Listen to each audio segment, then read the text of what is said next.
I'm here with Bryan Stevenson. He's the founder of the Equal Justice Initiative, and I always want to say ministries because it feels like a ministry. Both lawyer, plausibly living saint, and I feel so lucky that we're doing this today. Well, thank you so much for doing this. Well, thank you. I'm thrilled to be here. Sometimes when I hear about people's account of vocation, they find their life's work maybe because of like supernatural gifting. They just happen to be excellent at something and then it pulls them in. Or maybe there's a moment of undoing and then something crystallizes. And it seems like you were called into this vocation almost by a song.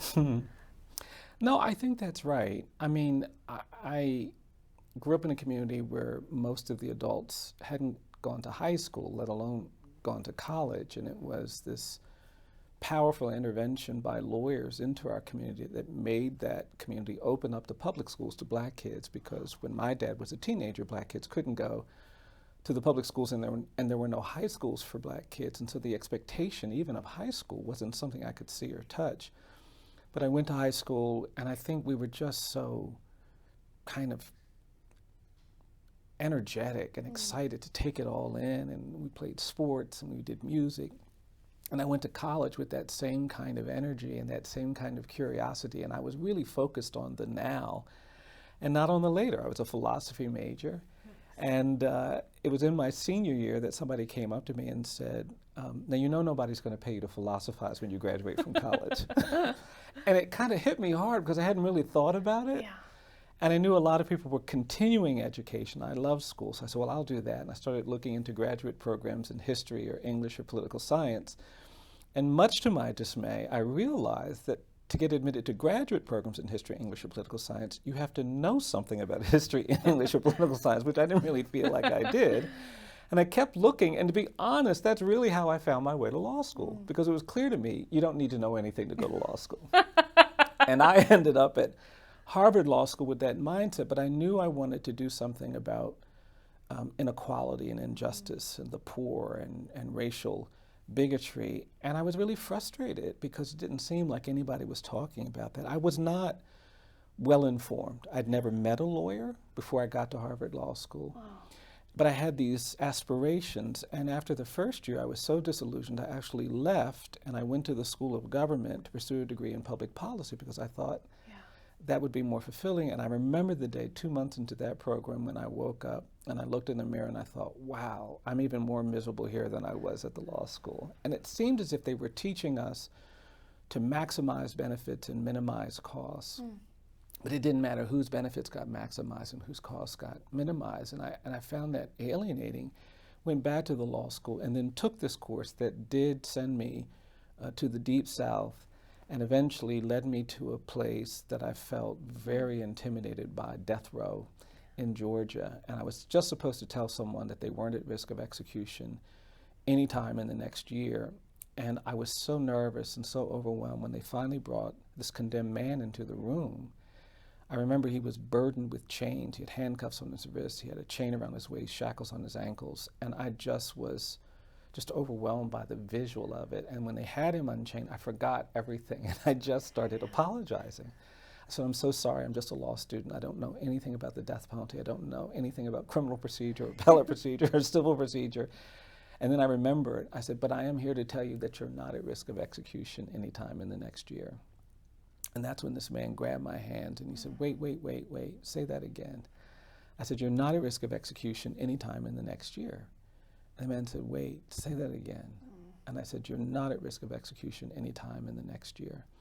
And that's when this man hugged me and said, thank you.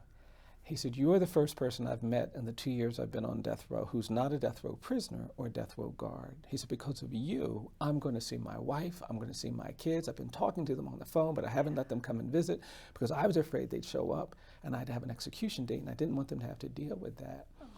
And it really blew me away that just being in that place, I could have an impact on the quality of someone's life, even though I didn't know very much. And it just seemed like a special place where I felt for the first time like being in the legal profession might empower me to do something. And then we started talking, Turned out we were exactly the same age, had the same birthday, same month, same day, same year. Wow.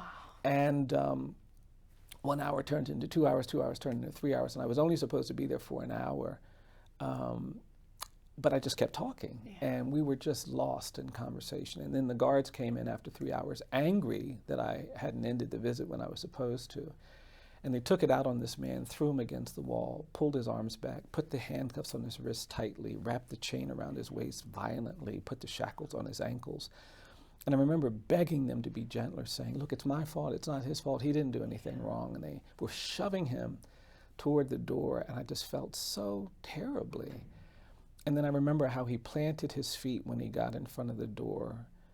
And when they shoved him, he didn't move. And then he turned around to me and he said, Bryan, don't worry about this. You just come back.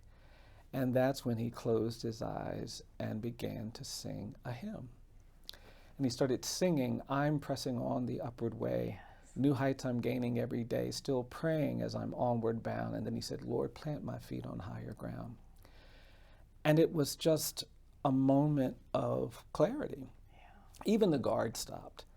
And then they recovered and started pushing him down the hallway, and you could hear the chains clanging, but you could hear this man singing about higher ground. And when I heard that man sing, that's when I knew I wanted to help condemned people get to higher ground. But I also knew that my journey to higher ground was tied to his journey. And I realized that if he doesn't get there, I don't get there. And it just changed everything. I went back to Harvard Law School. You couldn't get me out of the law school library. I needed to know everything. I was deep into understanding the jurisprudence necessary to help condemned prisoners, learning comedy and federalism and appellate procedure and habeas corpus, and all of these doctrines for me was something I had to do. And today, even some 35, almost 40 years later, I really do believe when people say, well, you know, if someone asks me, well, how have you helped people, or how, I tell them it's not because I've worked hard, it's not because I'm smart or anything like that. I really do believe it's because I heard a condemned man sing, and in that song understood things about the humanity of all of God's children, about the yearning and the need to be an agent of redemption and change and restoration and freedom for all people. And so it did. It came to me in a song. I think that's an absolutely fair characterization. Such a perfect... right, that word, vocation, from vocato, yes. right, to be called. Yes, you yes. are sung into purpose. Yeah, yeah. And I think we underestimate the things that we can hear that can summon us to places that we need to go. You know, one of the most formative people in my life was my grandmother, who was the daughter of people who were enslaved. And my family came from Caroline County, Virginia. And when I was a child, my grandmother took me there one time, and I remember she made me put on my best suit. And she said, we're going to go someplace, and she got me ready, and she did the whole thing. She was licking her fingers and wiping my face and getting everything. And so I thought we were going someplace really nice, and we started walking down a road that became a dirt road. And then we started walking through a field, and I remember it being really confusing because we were dressed, but we're walking through a field. And then we got to this shack, and she stopped me. She said, we're going to go inside, and you're going to hear something. I said, okay. And we went inside, and the shack was empty, and I didn't hear anything. And I remember standing there watching my grandmother, waiting to hear something, and then I remember seeing my grandmother cry, and I'd never seen her cry before. And because she was crying, and I didn't hear what I was supposed to hear, I started crying. And then my grandmother took me outside, and I said, Mama, why were you crying? And she said, oh, don't worry about that. And then I said, Mama, I didn't hear anything. She said, oh, yes, you did. And I think I cried some more because I think I missed with it. And I forgot all about that until many years later when I was doing a paper in college, and I went to interview my grandmother, spent like 3 hours asking her all these questions. And at the end of it, she seemed frustrated with me. She said, you asked me all of those questions, but you didn't ask me about that time I took you to Bowling Green. And I just didn't remember it, honestly. I said, I'm sorry, was I supposed to ask you about that? She said, yes. I took you to a house, but I didn't tell you what that house was. It was a shack, but I didn't explain what it was. And then I said, well, what was it? She said, I took you to the shack where my father was born and when in slavery. And when I was a little girl, he used to take me there all the time, and he'd say, sit here, Victoria, and just listen and see what you can hear. And I was moved by it, but I didn't fully appreciate it, really even until many, many years later. We started doing work on slavery. We started doing work on lynching. We started to build these sites in Montgomery. And I remember being overwhelmed one day, and I go down to the Alabama River, which is like 100 meters from my office. Sometimes I just sit there, and because I'd been doing this research, I knew that the river was the place where thousands of enslaved people were brought by boat. Yeah. And I was sitting there, and I started thinking about my grandmother, and I started thinking about that story she told me. And then all of a sudden it did, for the first time, seem like I could hear the sounds of the enslaved being trafficked. And we'd been doing so much work about lynching, and I started imagining what it would sound like to be surrounded by such hatred and bigotry.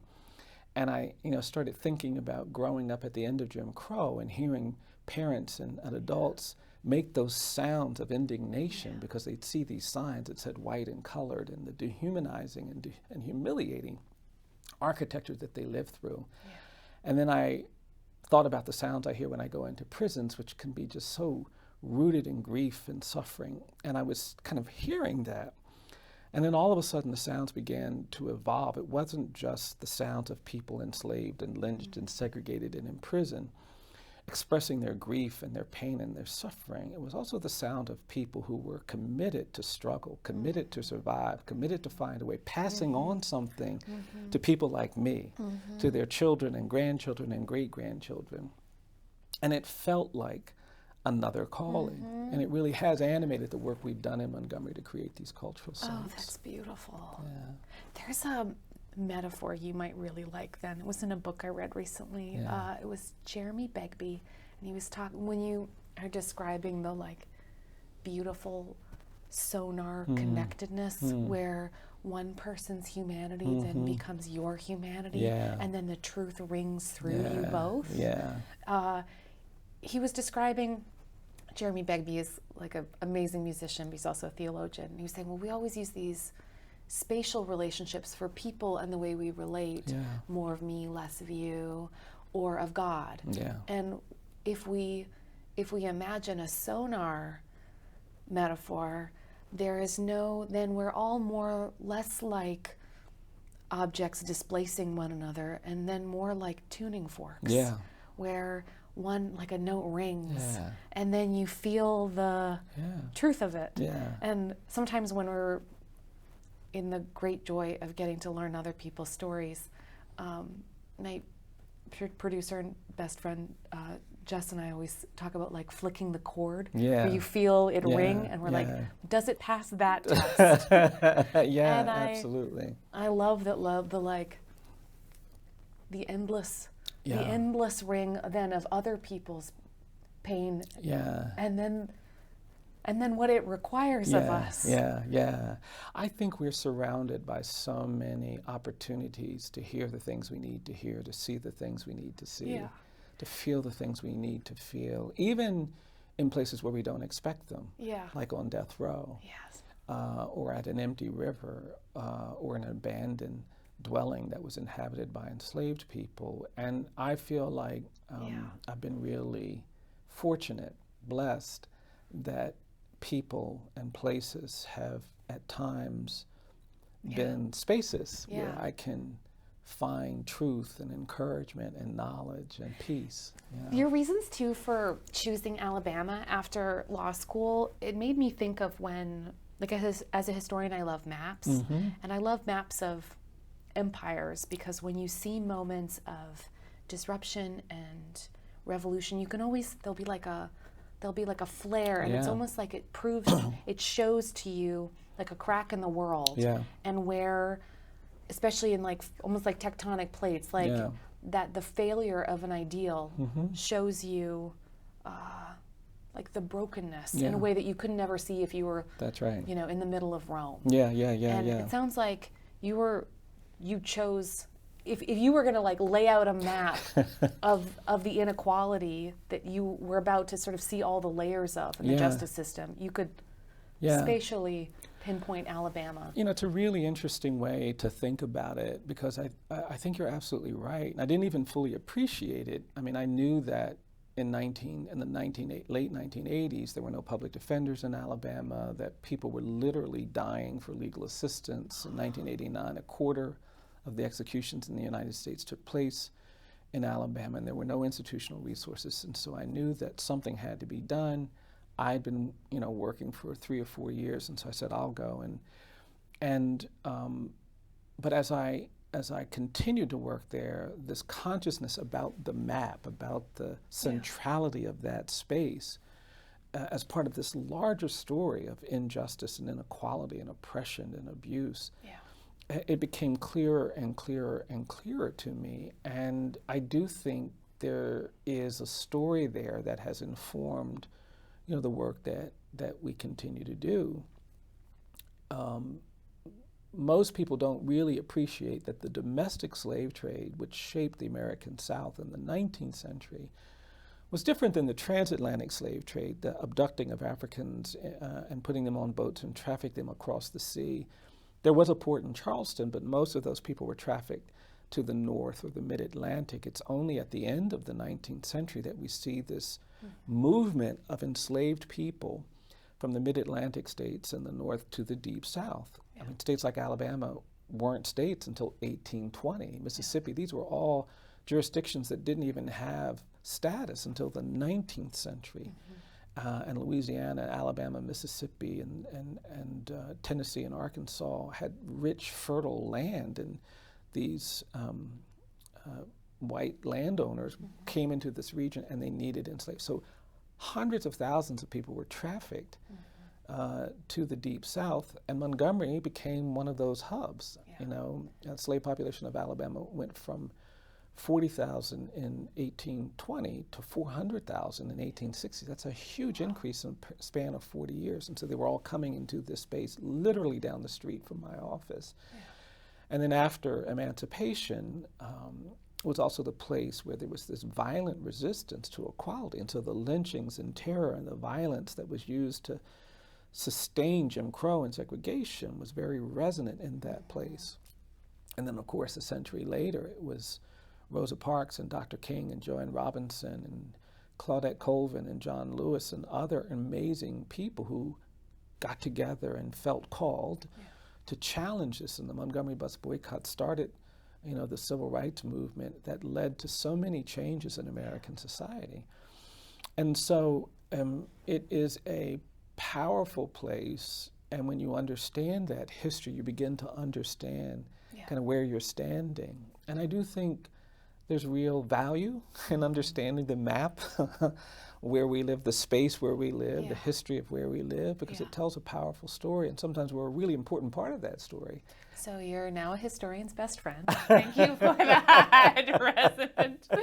That resident. What were some of the first, it's always a strange moment when I realize the when of the horrible truth, the truths of our education. But what were the first sort of radical disparities that you learned about the justice system that felt more glaring in Alabama than perhaps you'd seen before? Well, I think it was, I mean, I'd been working throughout the South, and so it was pretty much everywhere I went.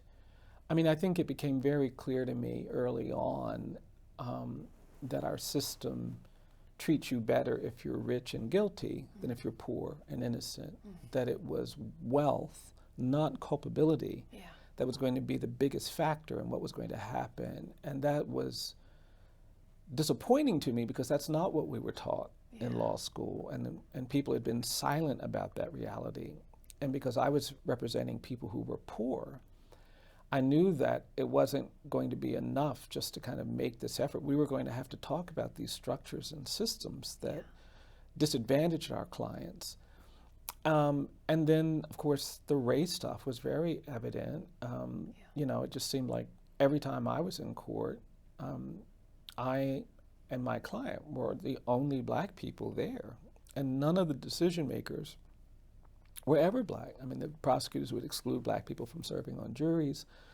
All the prosecutors were white, all the judges were white, and they weren't troubled by the absence of diversity. In fact, they were counting on it to maintain a kind of status quo, to maintain, in their minds, a glorious past, where I saw a horrific past, a past of violence and terrorism and inequality and injustice.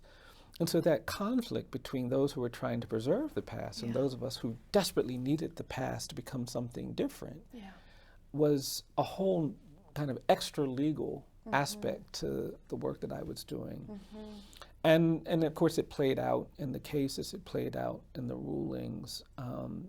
I always sensed that people didn't want to be proudly unjust. I always sensed that people thought what they were doing was not an injustice, but they were so kind of distracted and blinded by so many of these practices that they were allowed to think that, even though it was so patently unjust to me, you know. And I think those moments were always powerful moments for me when something happened that got people to look a little more carefully. Yeah, it is so strange too, the role of, I mean, maybe it's true of the good things too. We don't love in general, we only love in particular. But when you, I mean, the story of one particular death row inmate and his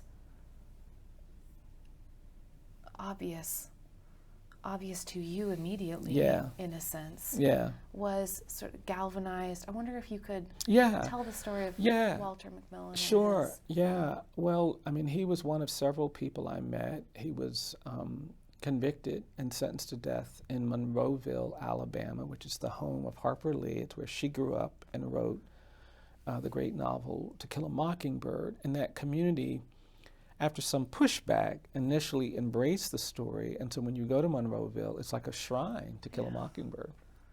All the streets are named after characters. They put on a play every year. Everybody takes great pride in being associated with that story. And I met Mr. McMillan, who insisted on his innocence. I read the record. It became really clear to me that they had not proved his guilt. And then I met his family and started talking to people.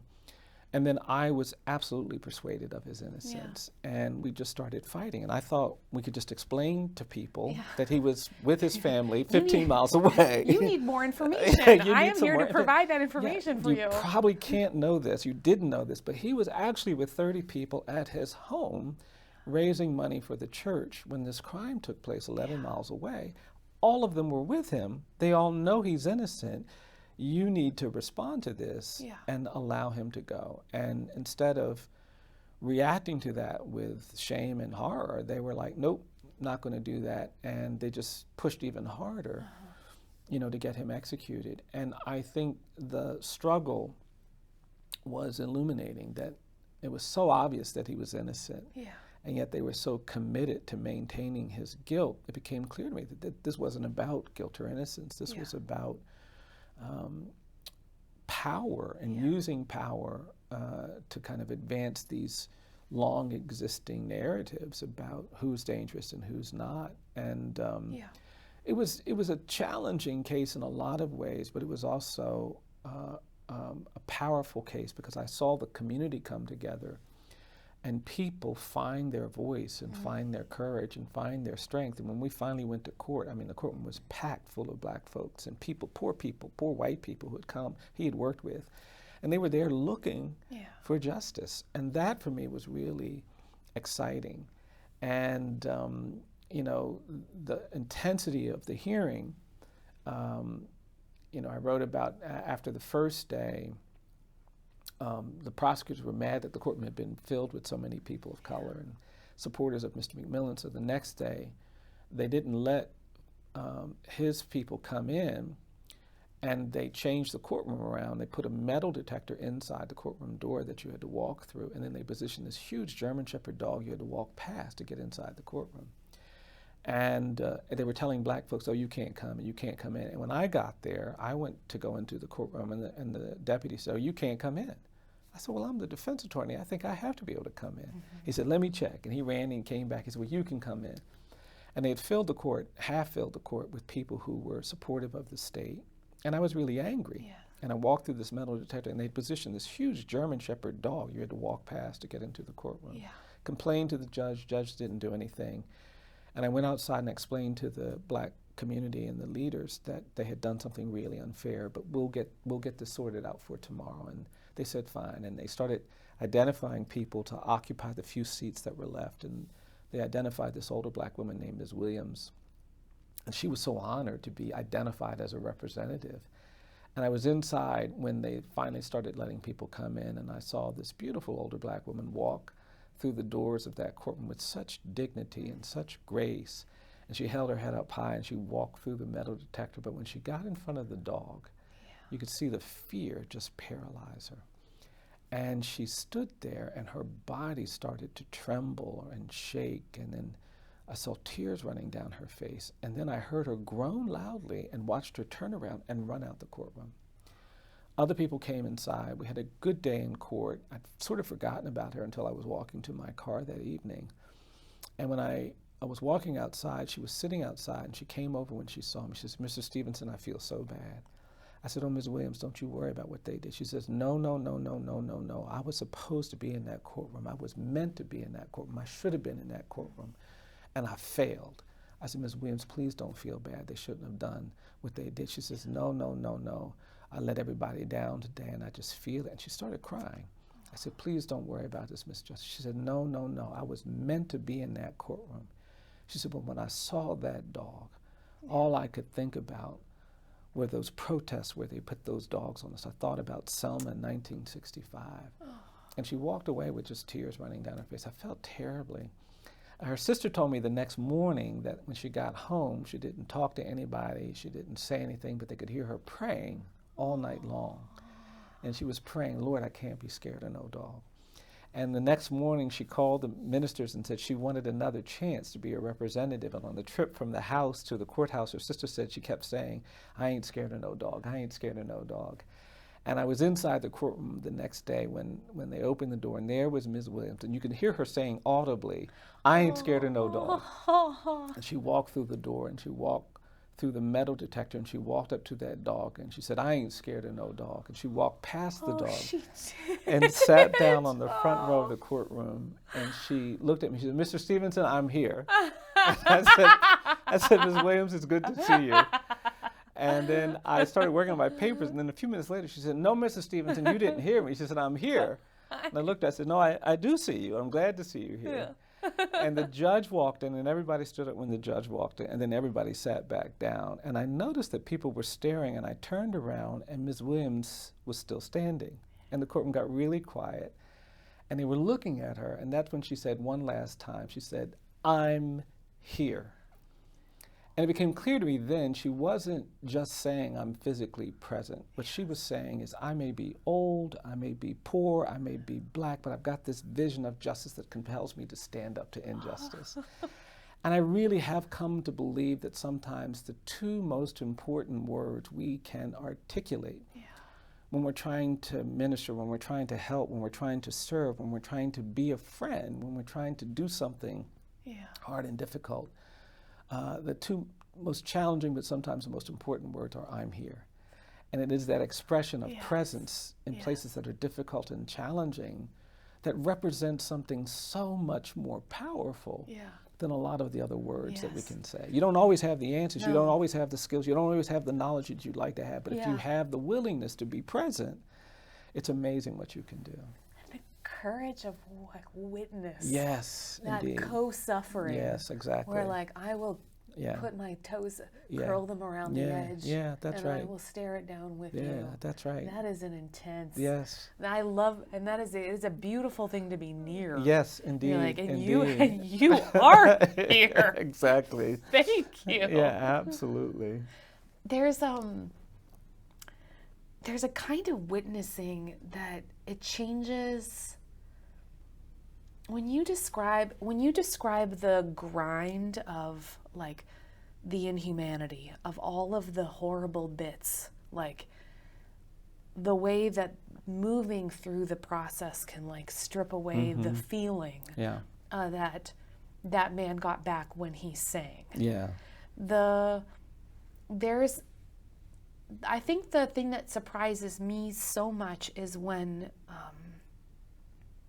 there's still an incredible capacity to love. Yeah. And that maybe even the more you're in a broken system, if some beautiful magic of the Holy Spirit happens, you're able to continue to love, but maybe it changes who you love. Yeah. Because your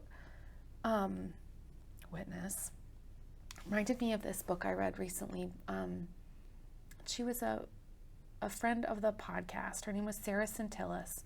She wrote this beautiful book called Stranger Care, right? That legal, I think, term, of course, where you can raise a child that is not your blood. Yeah. And she was talking about the brokenness of the foster care system. Yeah. It's a lovely account. Yeah. But she was talking about the people thought that the miracle was that she was going to raise a child that wasn't hers.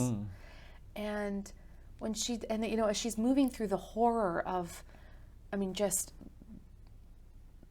the pain of endless fracture everywhere, but that and the wearing down, and then the desire then to demonize all of the people, especially those who continue to hurt you in the midst of the system. And she said she thought the miracle wasn't loving the baby whose love was like lightning in her heart, but it was that she could somehow possibly learn to love that child's mom. And then those foster care workers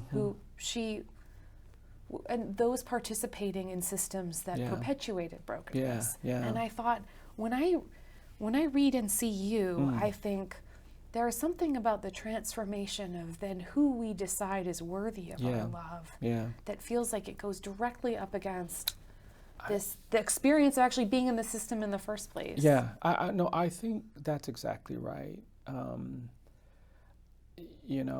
I read a lot of Reinhold Niebuhr when I was a college student, and I used one of his quotes at the beginning of my book, and it's, justice is the instrument, but love is the motive.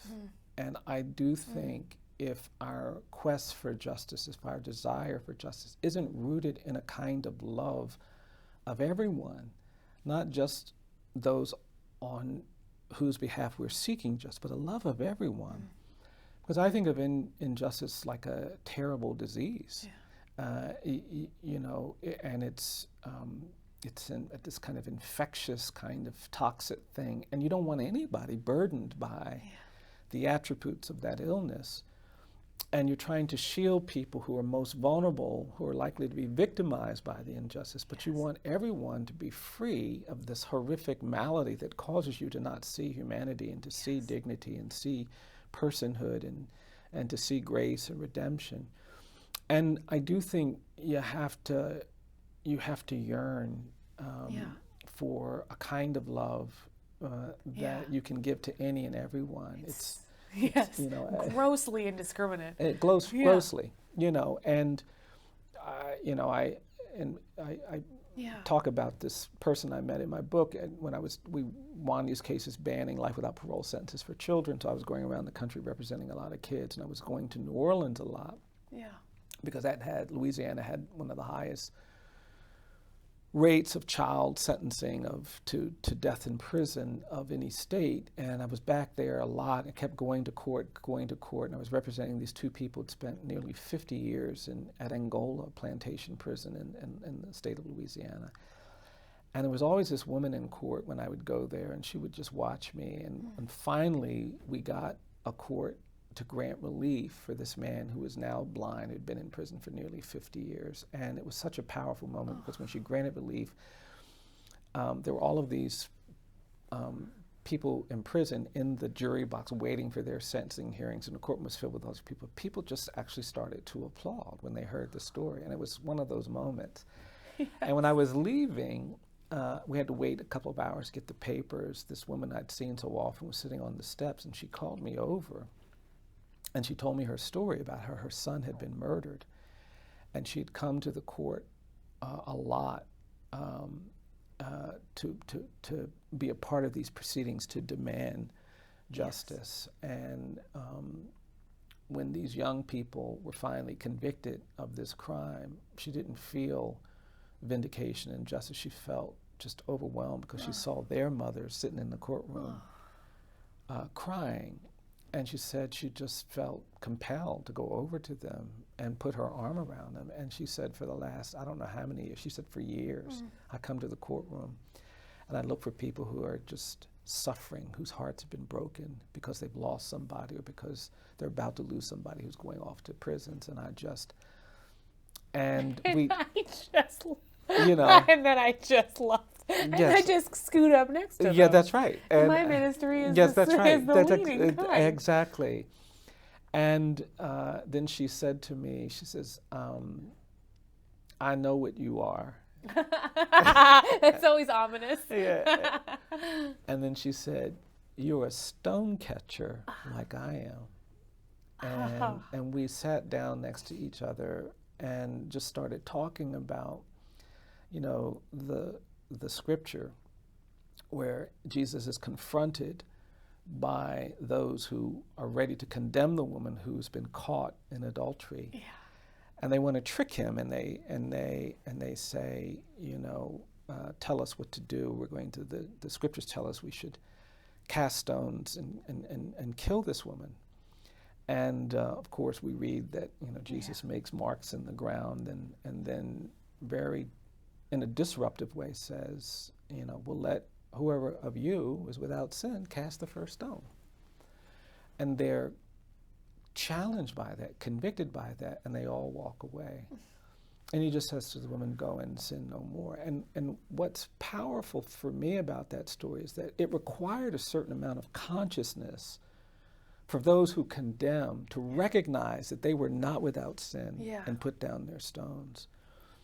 And that we've gotten to a point in our contemporary struggle where we have made our identity and our religiosity and our self-righteousness so much a part of our identity that we don't have that consciousness. Yes. We throw the stones anyway, even though Jesus is still saying, let him who's without sin cast the first stone.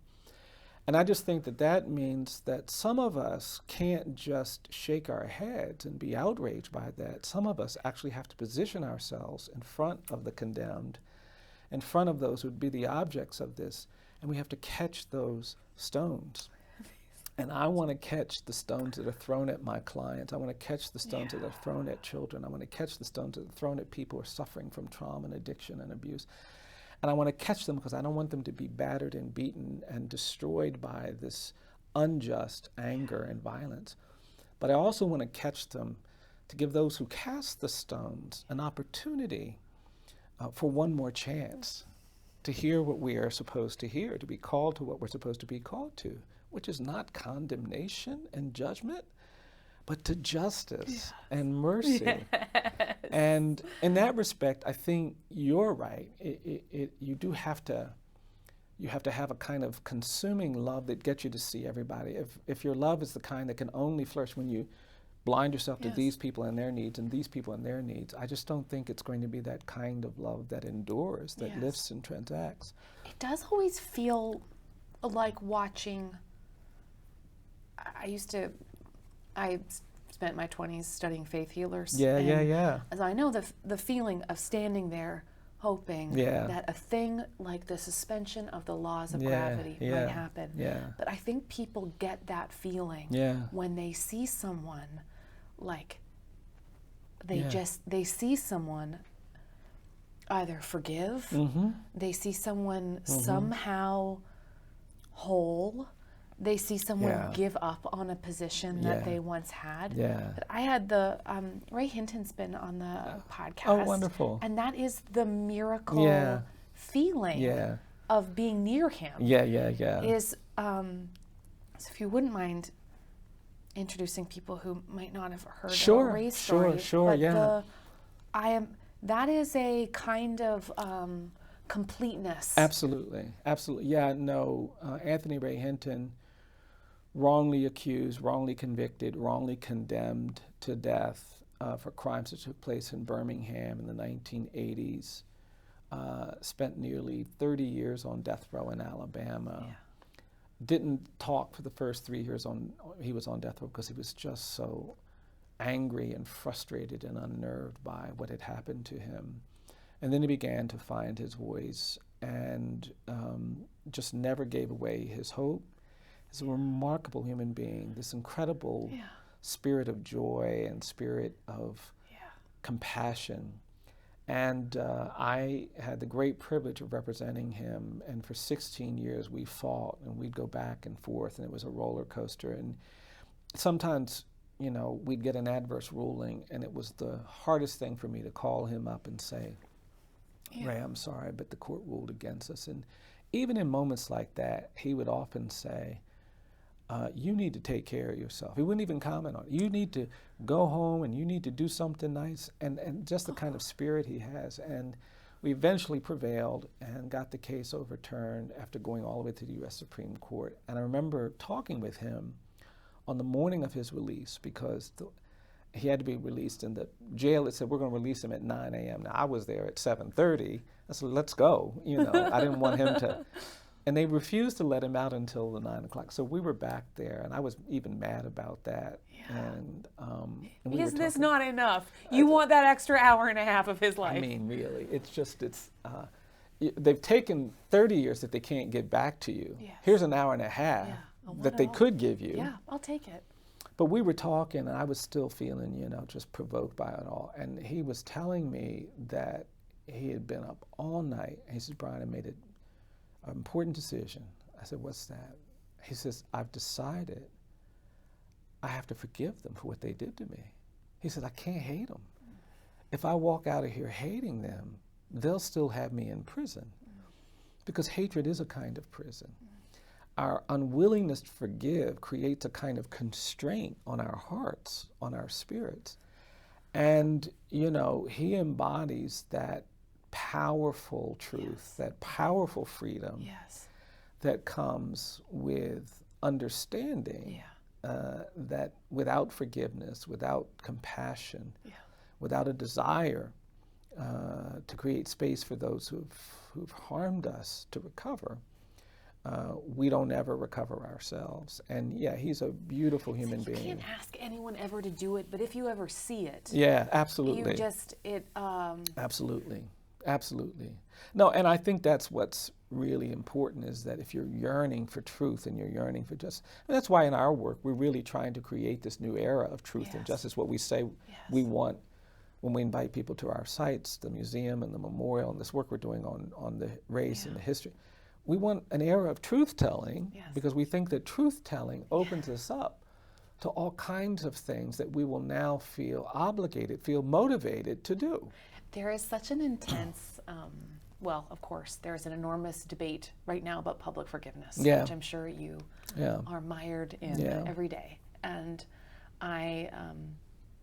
and then there's often a thick Christian script that a totalizing kind of forgiveness, where it just sort of like feels like it's just like passing the boulder and to those who have suffered under the weight of the greatest cruelty, and then it says carry that too. So I never want that. There's just and then of course there are those where truth only feels like loaded weapons. And there's a searingness to it that also accidentally sometimes consumes the things it was. It just sort of burns everything. Yeah, I think in many ways we haven't really seriously investigated what the harms are. And therefore we haven't really positioned ourselves to thoughtfully talk about what the remedies are. Totally. You know, I think that's why I love all the language of witness, where the word requires to have suffered with, to have, as opposed to have casually consumed, to have lightly perused the conclusions of. That's right. The skipping to the end That's piece. That's right. The cheapness of that kind of. Yeah, because I mean we've gotten good at performative Yeah. reconciliation and performative apology and performative. And I just think we have to understand why that doesn't work, because it's not rooted in, I mean, Yes. you know, you well know that in the health context, nobody signs up for, you know, a painful and difficult treatment. You don't. No one says, "Oh, I want chemotherapy. I want radiation." Yeah. But it's when you get these devastating diagnoses and you realize that the absence of treatment is going to cause harm or death or whatever, that you begin to kind of think differently about what you have to do. And I think in a lot of ways we've just been silent about so many of the harms created by our history that we have to engage in this process of diagnosing. Well, what did this do? So 6 million black people fled the American South during the first half of the 20th century. They left lands that they owned. They left opportunities to build wealth that was there for them, but they had to give it up because of terror and violence. They moved to places like Chicago and Cleveland and Detroit, where they went not as people looking for new economic opportunities, but as refugees and exiles. And when you understand that, you think differently about a wealth gap in America today. You think differently about what it means to be isolated in a community where there's been generation after generation of suffering and disconnection. So all of these things have to be understood if we're going to actually be effective at creating repair and creating restoration and creating remedy. And I just think that's always true. I mean, one of the things I think we have to embrace, we have a culture in America that is very resistant to apology. You know, our politicians never want to say, I was wrong. No, but there's the last line, it goes, but it made me who I am Yeah, today. exactly. And I think that resistance to saying I'm sorry has really cultivated something very unhealthy. Yes. Because people who really love each other, people who really care about each other, most of the people I know who've been in loving marriages for 40 or 50 years are people who have learned how to apologize to one another when they inevitably do something that is harmful, that's not right. And it's that capacity to apologize, to address the harm, that sustains the love. It's not, oh, my love is so great that I will never make a mistake. Couldn't possibly say anything that harms or offends or do anything. No, and that's why we have to learn. We have to learn the geography of apology and to express it when it needs to be expressed, and to not fear it as something that condemns us. What it does is it actually helps us acknowledge things and learn things that can direct us. But it's very foreign in our society. The intimacy of forgiveness and repentance, forgiveness and lament. I mean,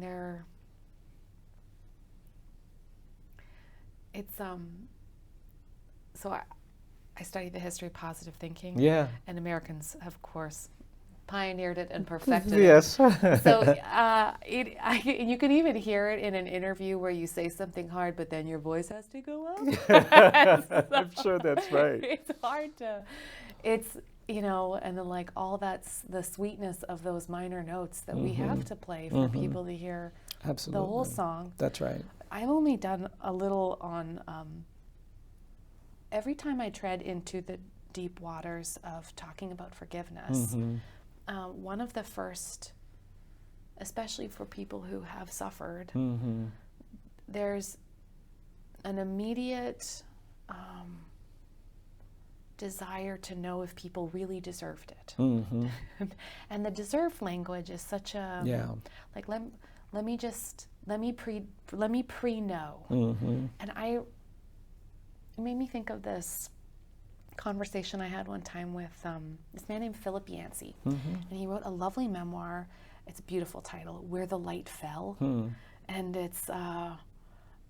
and he wrote his whole life about grace because, and the thing he hadn't told was that his family had been consumed by unforgiveness. Like, each person in hope, in desperation, sort of cannibalizing the other, right? And tells the story of his grandfather who had done terrible things. And in the delusion and confusion of his final year on Earth, had imagined that his daughter had finally forgiven him at last, and clutched his granddaughter instead. And tears are streaming down his face, and he said, "You've come back to me at last." And he writes, he was hallucinating grace. Yeah. And like,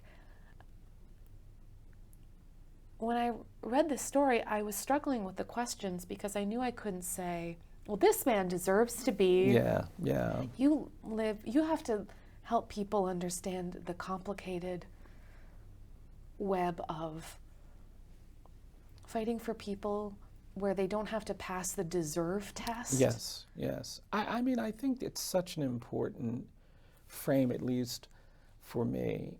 You know, the biblical injunction that the prophet Micah says is, you know, God requires of us that we do justice and we love mercy and we walk humbly. And there's no deserve language. It doesn't say do justice for those who deserve justice. Love mercy for those who deserve. It's do justice. Love mercy, period. Love mercy, period. And then walk humbly. And the humbly thing is important too, and people skip over that sometimes because in many ways the thing that gets in the way of doing justice and loving mercy is sometimes it's pride. It's this fear of what it means to be someone who is just when anger and indignation seems like it's more appropriate. It's merciful when vengeance and retribution seems more appropriate. And that's where the humility of appreciating that we're all capable of harming and healing, we're all capable of offending and being offended is so important. Yes. But yes, I think mercy isn't really mercy until we give it to the undeserving. Forgiveness isn't really forgiveness if it's not surrounded by some objective assessment that this is undeserved.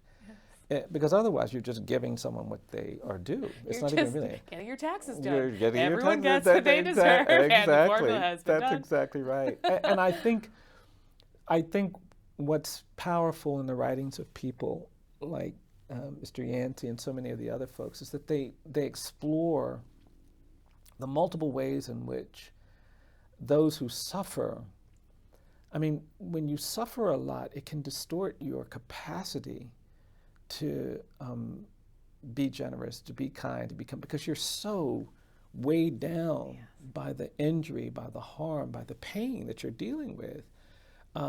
We expect grace and tenderness from those who suffer when in fact we should expect less. And so when you find a way despite all of that, to express something that sounds like compassion, that sounds like, I went to Africa for the first time not that long ago, and I was supposed to be in Abuja in Nigeria, and I missed my connection in Lagos. And they had this young lawyer meet me. It was like midnight. And they said, oh, he's going to take care of you and get you to the airport tomorrow morning. A young lawyer, beautiful young man. He was just so enthusiastic. And he says, oh, I'm so honored. I'm going to take you all around. And I was really tired. I said, well, okay. And he took me through the streets of Lagos, and we were out, and he was telling everybody, this is a lawyer from America. And these women were coming out, and they were trying to sell me shea butter because they didn't think I had what I needed in America. And they were bringing out all of these people, and he showed me the loft. We were going everywhere, and I finally said, oh man, this is so wonderful, but I'm really tired, and I've got to give a speech tomorrow morning up there. And he finally said, okay, I have one more place to take you. And we went down to the coast, and it was this kind of not very impressive, a lot of, American, I remember Pizza Hut and all these kinds of fast food places, and the rocks, concrete boulders. And we climbed over them, and then there was the coast. It wasn't beautiful, it was just dark, but it was the ocean. Yeah. And we got down there, and I stood there, and he stood there, and I noticed that he got really quiet. Yeah. And then I looked over and I saw a tear running down his face. And he turned to me and he said, well, I wanted to bring you here so I could say, I'm sorry, this is where we lost you. And for the first time I realized I was standing on the other side of the Atlantic Ocean in a place of my ancestors, reckoning with the fact that I'd been stolen. And this young man had the presence of mind to feel some culpability, to feel the weight of having not been stolen. Yes. And then you felt found in that moment. And I stood there and I gosh. wept like I had never wept before. And it was you could have just, prepared me. I really. but it's extraordinary how we Yes. sometimes have within us the ability Yes. to show forgiveness and mercy and grace. And Yes. he took me to his house and had this young little kid who was so excited. He said, "You're going to sleep on my little area," and he wanted to talk, and I had all of a sudden all of this energy, and I think I was up all night with this child, and it was beautiful. It was extraordinary. It's the thing I remember most about that trip. Oh my word. Well, look, you prophet of hope. I love the way we are found in each other's efforts and in each other's pain. Yeah. And it is so beautiful to see you pour yourself into the world. Oh, well, thank you. Thank you, my friend. Oh, you're very welcome. You for thank doing you for with this. me. My honor, my great I'm sorry honor. we lost you.